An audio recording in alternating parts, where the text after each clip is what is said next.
So, good morning, Hey. New Hampshire Journal, and we have Morning, Mr. Jack. Guinta here, and this was to be a debate, but we're going to give the time because his campaign was gracious enough to be here in studio for a conversation to get to know this candidate, and the rules are a little more informal, but I'm going to let you, John DeStaso, take it away.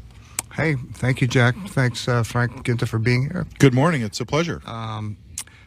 Frank, both you and the Republican in the 2nd District, Marylinda Garcia, are being labeled in TV ads as extremists.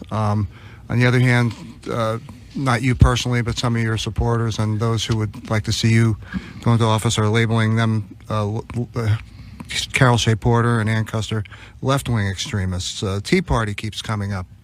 Let me ask you this now. Do you believe the Tea Party movement is still has a significant influence in the Republican Party right now, and is it a good thing? Well, I would try to put this into perspective. In 2008, President Obama won on a campaign theme of hope and change. And a lot of people in the country, including many Republicans, were optimistic about the things that he was going to try to do to change the country and Washington. Transparency, for example, I remember was a significant issue for him, and people like transparency.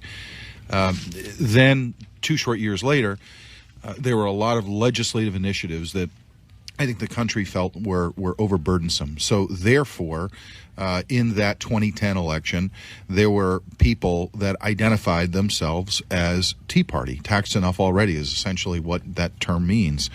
And there was anger, frustration that was driving the races nationally. So a lot of people, myself included, won in that year. It doesn't make a person who won in that year a Tea Partier.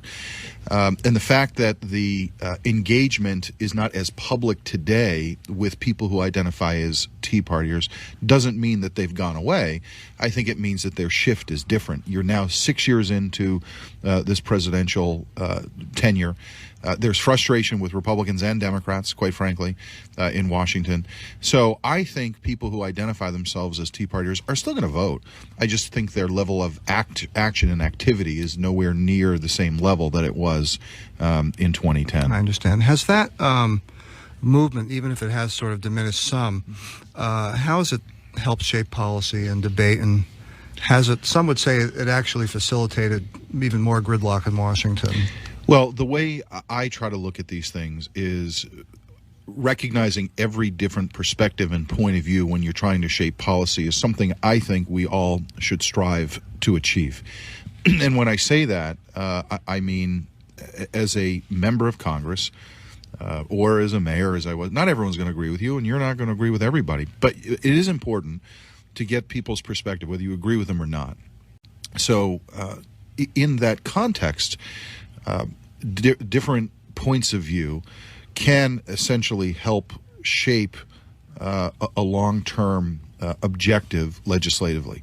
Now, there was a lot of media attention over that term about the quote-unquote Tea Party members of Congress, which actually was much more was much smaller than it ended up, actually being from a public perspective. I think today, John, people, they want action. They want people to work together. And I'll just give you an example. In the House of Representatives, and I'll even, give credit to Congresswoman Shea Porter for a moment. She's part of this Congress. The House of Representatives has passed 385 bills or so. Almost 90% have been passed bipartisanly. Mm-hmm. No, not many people know that. Now, those bills have gone to the Senate, and to be fair, they've taken roughly 21 votes. Right.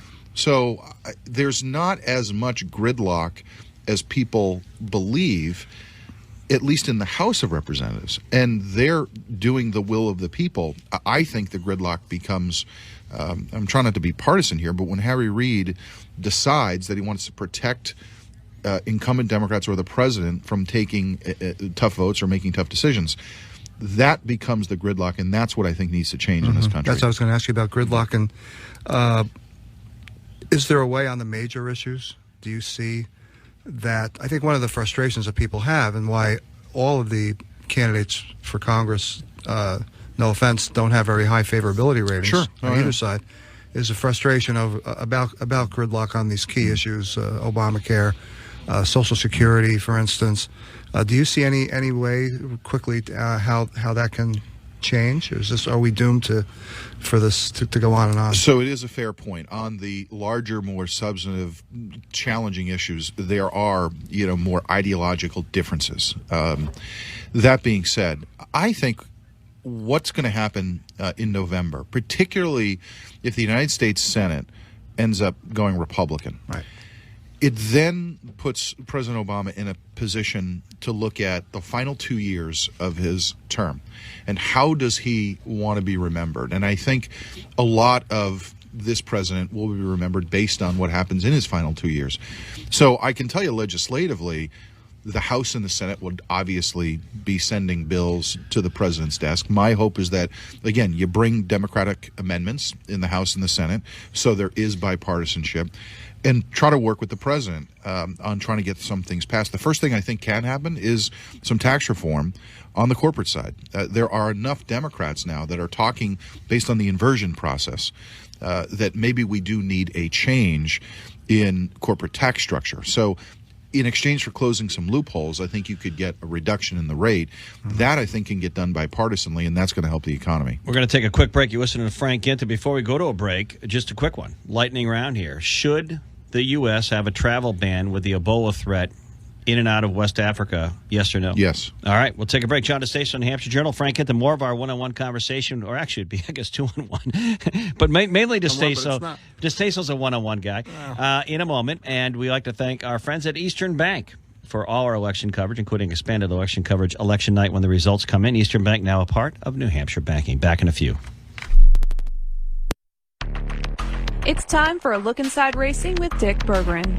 In the weekend just passed, NASCAR Sprint Cup Series drivers raced for a berth in the championship standings at the Kansas track. For several, the results were disastrous. Tire troubles struck several drivers, resulting in crashes that poked big holes in their hopes to be the 2014 champion. Among those who crashed, Jimmy Johnson, who finished 40th, Dale Earnhardt Jr., who wound up 39th, and Brad Keselowski, 36th. Those drivers are the bottom three on the list of drivers who will move on to the next elimination round after the next two races, and 3 will be eliminated. Kansas was won by Joey Logano, who led nearly half of the race's laps. Rookie sensation Kyle Larson finished second for the third time this year. Kevin Harvick again started from the pole, but the driver whose nickname is the Closer again found a way to lose, this time by pitting out of the lead when he thought he had a tire problem. There was no tire problem. Kyle Busch had a great weekend in Kansas, winning the Nationwide Series race and finishing third in the Sprint Cup Series event. Locally, Keith Rocco won the Valenti Modified race at the Speed Bowl.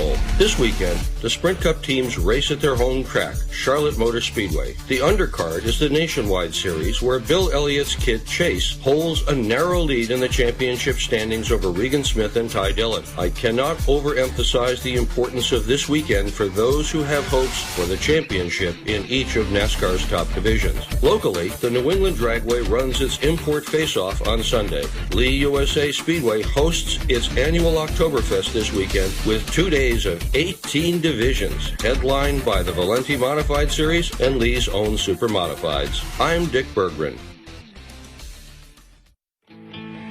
All of us want to make a difference. As veterans, we committed to protect our country. We served and sacrificed for the things that mattered most. Those experiences shaped our lives, even if it isn't always obvious to those around us. And now that we've served, our commitments have taken on a new meaning.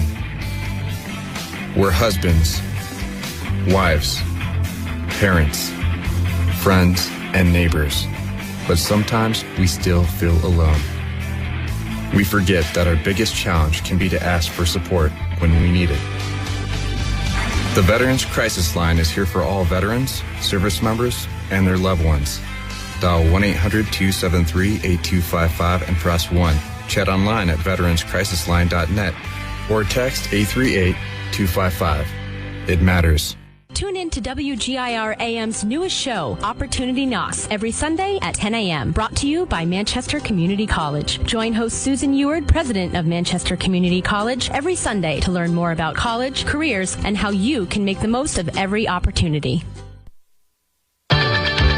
Welcome back to New Hampshire Today with Jack Heath. It's more than politics. It's where you can get informed on all the news and happenings of your day. News Radio 610 and 96.7. We are your news, traffic, and weather station.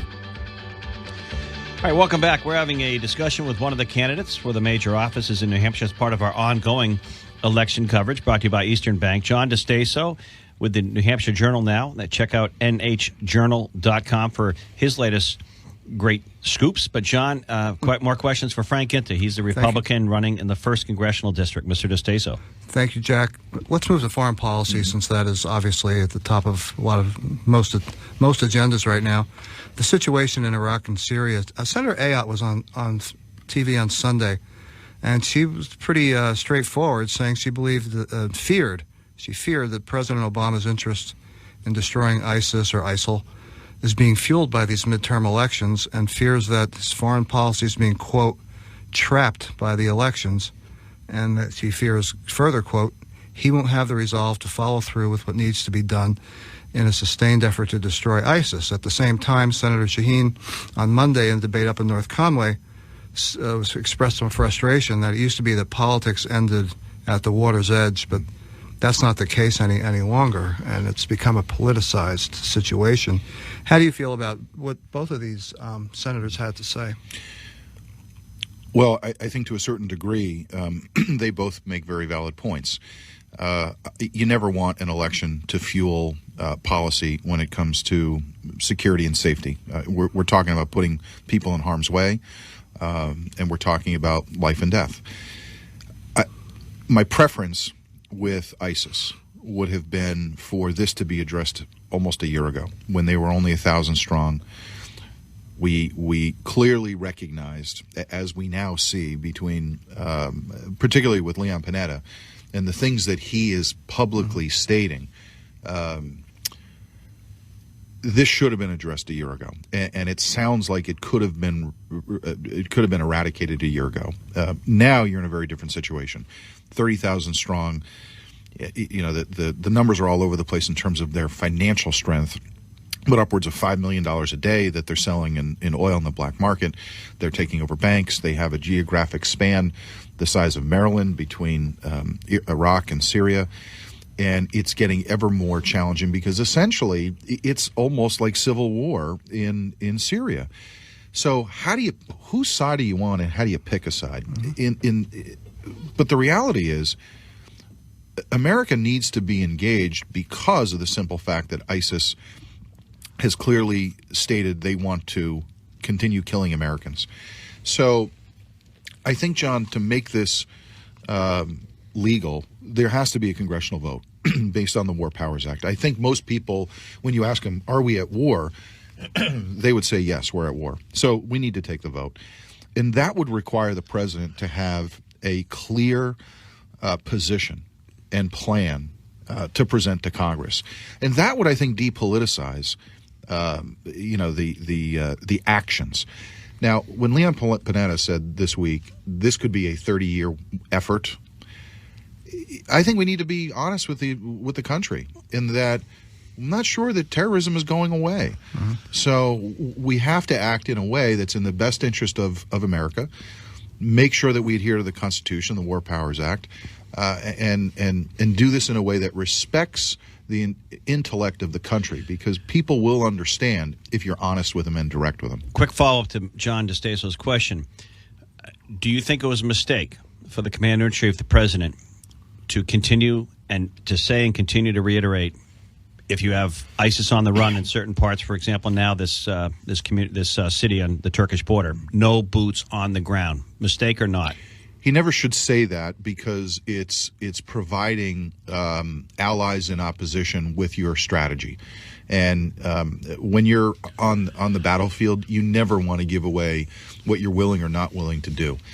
That should be something that he keeps confidential and in close context with the generals on the ground. But if we have a chance to shorten a 10 or 20 or 30-year conflict with this movement, because it's not in one country, and we know it could be even homegrown terrorists here, if it takes 5 or 10,000 troops to go eradicate them, if they change their strategy and start running versus being hit by airstrikes, is it something we should consider? I think the American public, given that context that you just said, if it can shorten a war, I think a lot of people would reluctantly support it because it's the reality we live in. Now, that being said, Turkey took a vote last week. They're putting ground troops on the ground, obviously because they have got a self-interest based on where ISIS is moving on the Turkish-Syrian border.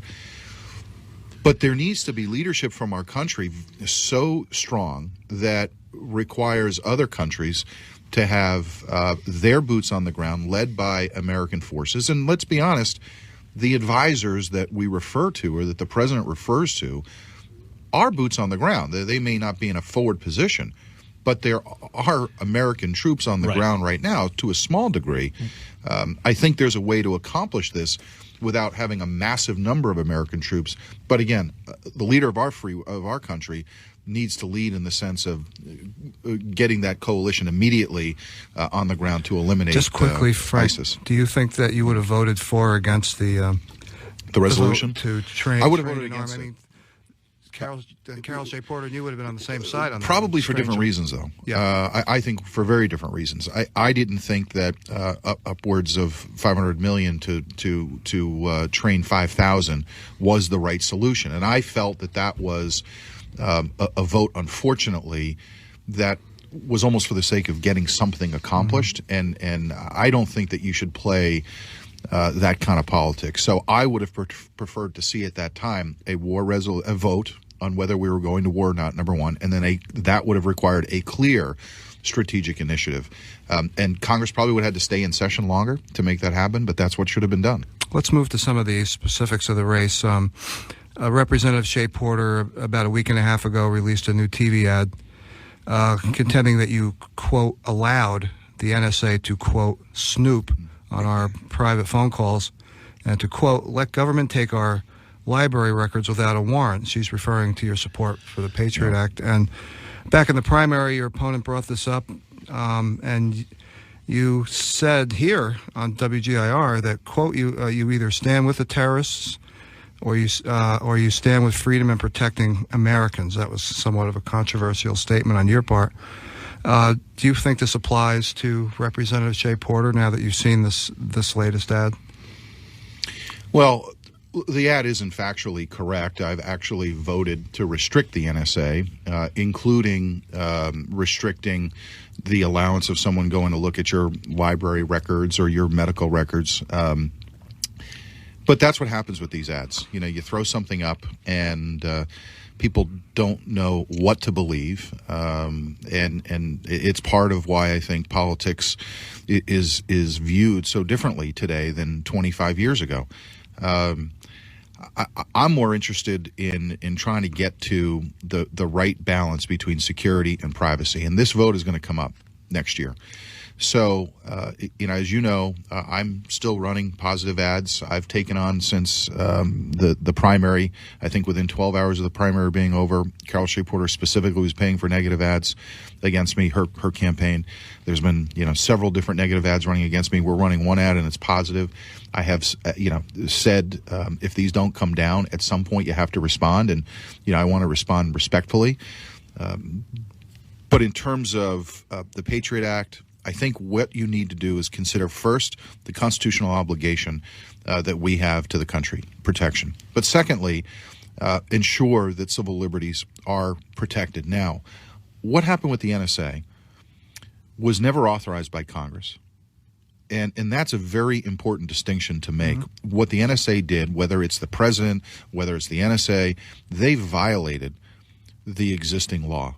No member of Congress, Republican or Democrat, ever voted to allow the NSA to do what they did. So in this session, the current session, there has been new House legislation to restrict that. And I would vote again to restrict them to be as specific as we can so they don't infer or interpret the law incorrectly. Okay. You're listening to Frank Guinta. He's running as the Republican in the 1st Congressional District. Latest UNH WMUR poll shows it is statistical dead heat with the Democrat incumbent Carol Shea Porter, John DeStaso. Brought to you by Eastern Bank. And for the record, Carol Shea Porter was invited to be here. Her campaign declined. And before we go to a break, Mr. Guinta, a very quick question for you. There's always charges back and forth between campaigns on, are you ducking a debate? Are you ducking this event? You think it's fair or unfair that your opponent in this race is limiting her public appearances and forums like this, or is that overstated? I don't think it's overstated, Jack. I think when you run for office, you have an obligation to be accessible to people. It's very simple. When you're a representative, and particularly when you're campaigning, you should absolutely go to as many forums like this one as you possibly can. But would you say your opponent, the incumbent congressman, is avoiding public appearances, or is that not what you're saying? No, I think there's a strategic decision by her campaign to limit public appearances, and it's not just debates. I mean, there's not very many public events that she's doing, period. She's released a list that's longer than some of the other Democrats. I saw that list, and look, I mean, do you think visiting GE, a closed facility, is considered a town hall? Because I don't think anyone, you're not allowed in that facility unless you're invited personally by GE or you're an employee. So, all right, we're going to sink in a quick break. Back with more John DeStaso questions of Mr. Guinta. Keep it here. News Radio 610 96.7. Congressional discussion will continue. New Hampshire's traffic and weather together. 833 traveling southbound on 93. We have an accident by exit 3. The left lane is blocked. Slowdowns continue over the border and down to the Lever Connector. Out on 495 southbound, it's stop and go between exits 45 and 40. Back here in New Hampshire on the Everett Turnpike southbound, we have a 3-vehicle crash at the 16.2 mile marker. That's blocking the right lane. We also have ramp restrictions on 93 northbound. There's a 2-vehicle crash there with injuries on the exit 6 off ramp. Slow going everywhere else. If you spot a problem, give us a call, 866-999-7200. From the Portsmouth International Airport Weather Desk, here's Kevin Skarupa.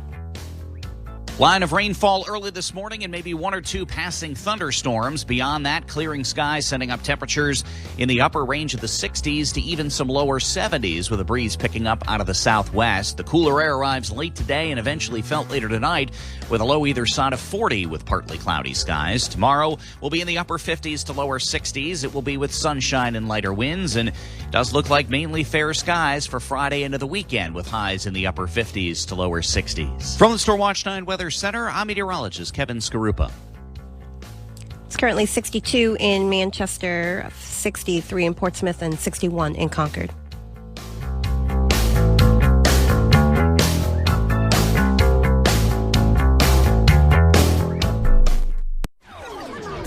And now, a look back at this week in history. Hi, I'm Kristen. On October 12, 1492, Columbus landed in the New World at present-day Bahamas. 1810, the first annual Oktoberfest took place in Bavaria, Germany. The Reno Gang pulled off the first robbery of a moving train in the U.S. October 6, 1866, making off with over $10,000 from a train in Jackson County, Indiana. October 8, 1871, the Great Chicago Fire began. Over 250 people died and 17,450 buildings were destroyed. The Washington Monument was opened to the public this week in 1888. 1927, the first full-length sound movie, The Jazz Singer, opened. The theater. 1935, Porgy and Bess opened on Broadway. 1971, the rock musical Jesus Christ Superstar. 1982, Cats and Phantom of the Opera opened in London in 1986. The Hoover Dam began sending electricity over 266 miles to L.A. October 9th, 1936. 1956, New York Yankees' Don Larson pitched the only perfect game in World Series history. I'm Chris, and that's This Week in History. You like Miguel? Maybe. He has nice eyes. He does. And a nice smile. Yes. But he doesn't have... What? A driver's license. Oh. Of course, Jose is also nice. Yes. And he's very smart. If you turn 18 and don't register with the Selective Service System, you can't get a license in most states. Register today at sss.gov on your computer or smartphone. It's quick. It's easy. It's the law. Do you know what I like about the Bedford Village Inn? Fall. If you like to experience New England this fall in every aspect the season has to offer, then you owe yourself a trip to what the editors of Yankee Magazine have called New England's most elegant inn. There's the local farmer's harvest that our chef has created wonderful menus for the dining rooms, courts, and tavern. Our seasonal decor abounds inside and out. The fireplaces are aglow and ready to take off that chill in the air. It's also time to convert our patio to bonfire. Starting October 3rd and every weekend thereafter, we'll pull out the cordwood and use it in our fire pit to warm guests as they enjoy live entertainment and specialty drinks. You might just want to enjoy a fall stay over at the Bedford Village Inn in one of our luxurious suites. Even if you live in the area, you can be close but yet so far. Hi, this is Jack Carnavelli, and I'd like to invite you to join us at the Bedford Village Inn for a truly quintessential fall escape. This report is brought to you by Volvo. Volvo. Visit your local dealership today for a test drive and exciting offers on all new models. Simple innovations to make your life better. That's Volvo, innovating for you. Now back to New Hampshire Today with Jack Heath, where the talk is all about New Hampshire. We are your news, traffic, and weather station.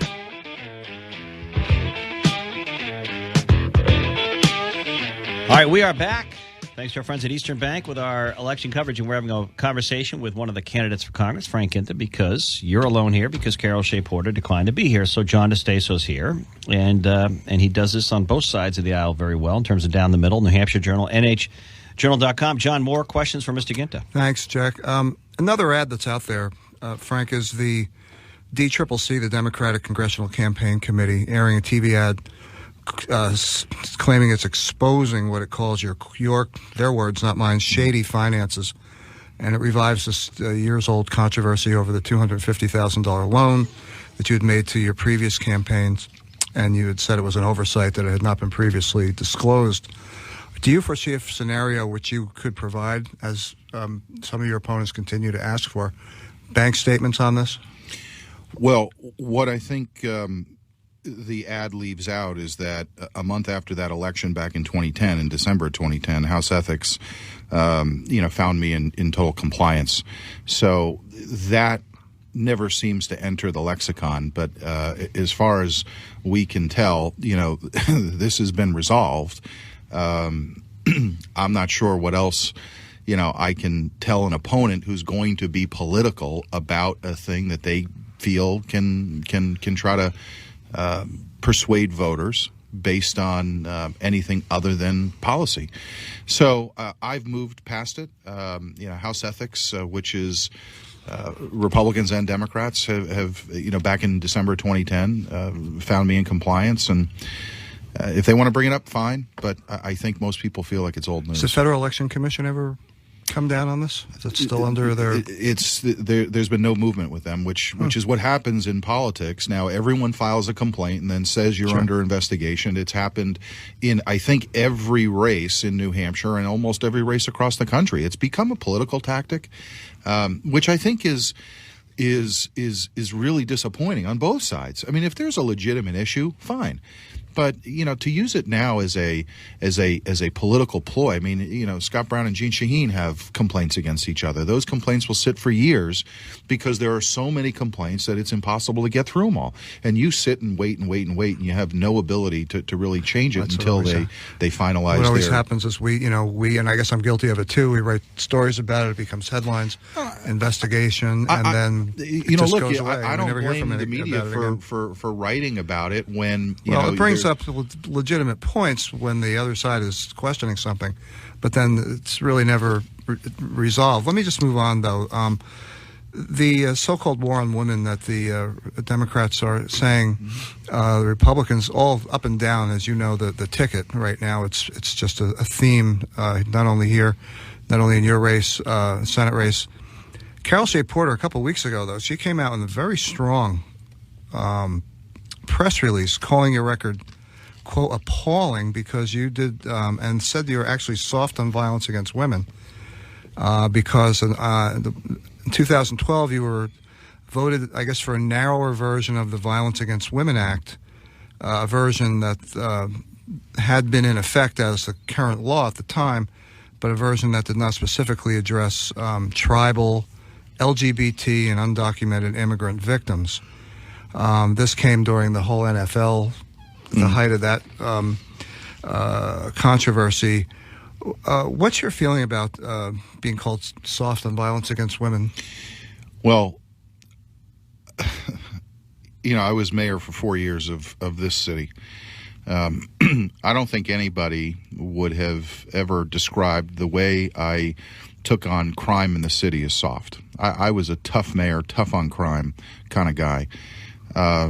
We actually put more resources into domestic violence while I was mayor because it was a significant problem and a serious one that needs to be addressed locally and statewide and nationally.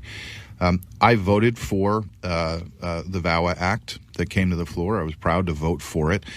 And again, I think it's a claim, a political claim from Congresswoman Shea Porter that really has no merit. But she gets it out there. She makes a claim, and she has her point of view, and that's fine. I respect her point of view. But I voted for it, and for the Violence Against Women Act. Carol knows that I voted for it, and I would continue voting for it. I don't want to see violence against women. I don't want to see violence against anybody, quite frankly. But as a mayor, I did a lot in this city, with a lot of partners to make sure that we were doing everything we can to reduce property and violent crime, and that included increasing dollars for domestic violence issues here in the city. Time for one more, John. One more. Okay. Well, let me just one political question. John Boehner. All right, now that are you squarely in his corner now? You were sort of hedging on that a little bit during the September primary debate, and we have the quote from your TV debate. Sure. But he's been up here now raising money for you, so that doesn't not change, that would have anything to do with it. Doesn't change a thing in terms of how I would vote for speaker. So would you vote for him if he's the only candidate? Yeah. And but that's what I'll have to see who the candidates are. I mean, my position on that hasn't changed. What you do is take a look at who the candidates are for speaker, and if there is a qualified candidate that I think would be better than John Boehner, then I would vote for that person. The fact that he came up to New Hampshire to try to help grow the Republican majority is about his. I think it's more about the fact that he can't work with Carol Shea Porter. Again, I got 3 bills signed into law by this president in one term as a freshman. Carol Shea Porter couldn't say that when she was in the majority. So, I need to win the election first, right. and that's where my focus is. Keep that. But then I'll take a look at who the candidates are, and I'll make a decision. Do you have a name or two of someone who you feel would be a strong possible alternative to? I honestly haven't heard names come up for a challenge right now, but that's not abnormal. I mean, that typically doesn't really happen right before the election. I mean, those names will surface right after the election. I mean, it'll almost be a day after that those names would surface. And I'd be happy to come and talk with you about it. Sure. I'd be happy to